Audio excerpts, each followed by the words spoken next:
नमस्कार, मैं हूँ आदित्य पांडे। आपका स्वागत है नो न्यूज़ के न्यूज़ रैप में।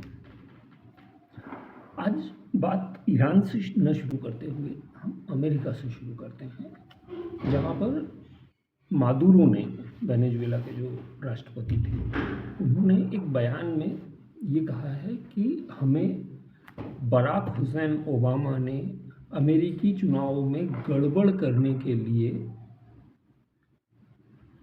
अभयदान दिया था और अभयदान के साथ में ये आश्वस्ति दी थी कि आप ड्रग्स अमेरिका पहुंचा सकते हैं।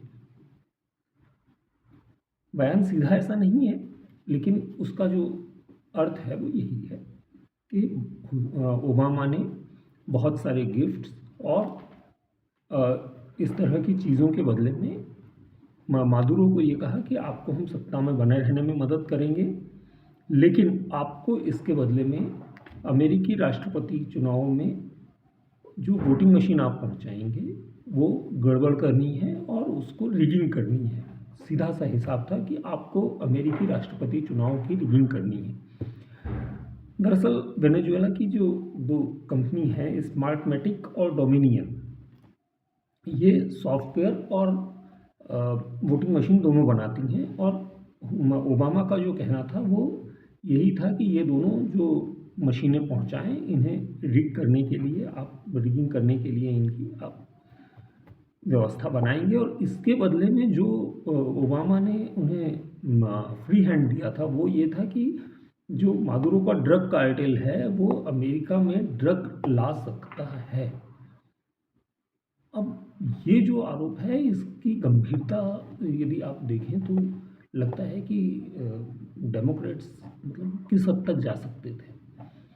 तो ये जो मसला है ये आने वाले समय में अमेरिका के लिए एक बड़ा मुद्दा बन सकता है, क्योंकि मादुरो का ये इकबालिया बयान है और उसमें वो साफ साफ नाम ले रहे हैं कि स्मार्टमेटिक और डोमिनियन कंपनियां जो हैं, इनसे हमें सॉफ्टवेयर और वोटिंग मशीन पहुंचानी थी इनके बदले में। और उन्होंने तो काफ़ी कुछ कहा है, उन्होंने ये भी बताया है कि हमने ओबामा को कौन कौन से महंगे गिफ्ट दिए हैं और किस किस तरह की छूट उन्होंने हमें बोली थी। और सबसे बड़ी बात कि उन्होंने ये कह दिया था कि आप यदि हमारी मदद करते हैं तो हम आपको चीफ बने रहने में पूरी मदद करेंगे।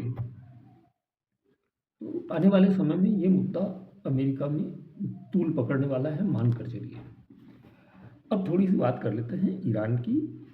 तो ईरान आखिरकार पाकिस्तान में बातचीत के लिए नहीं पहुंचा अमेरिका से, और हवाला ये दिया गया कि आप जो एनरिचमेंट की बात कर रहे हैं यूरेनियम वाली, वो हमको मंजूर नहीं है, जो भी कहा गया। लेकिन कहने के पीछे की कहानी कुछ और है। ये सब ऊपर से जो बताया जा रहा है, दरअसल असली कहानी ये है कि जो तीन बड़े नाम अभी तक सामने आते थे, आरागची, बघेरची और गालिबाफ,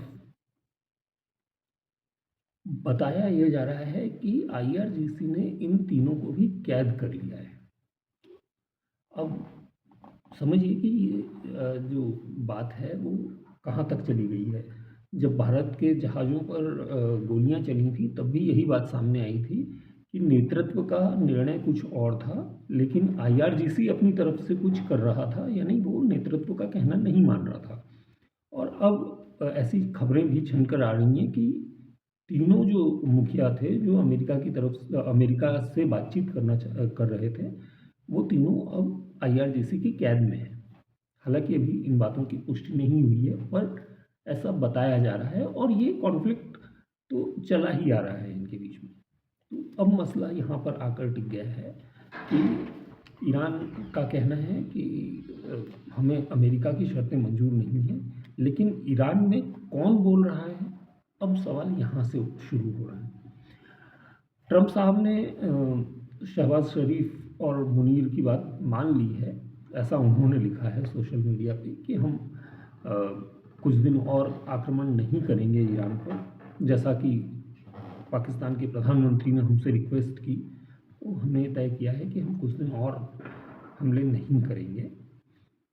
लेकिन इन सारी चीज़ों के पीछे जो कहानी निकल कर आ रही है वो यही है कि अमेरिका की शर्तें अपनी जगह हैं, वो मानने के लिए ईरान लगभग तैयार है। वो एक गाना है कुछ, ज़रा देर लगेगी, तो कमोबेश वैसी स्थिति है कि मानना है, आगे पीछे मानना ही है, लेकिन ज़रा देर लगेगी। लेकिन अब जो मुख्य मुद्दा वो है कि गालिबाफ, अरागची और बघेरी, इन तीनों का क्या होना है।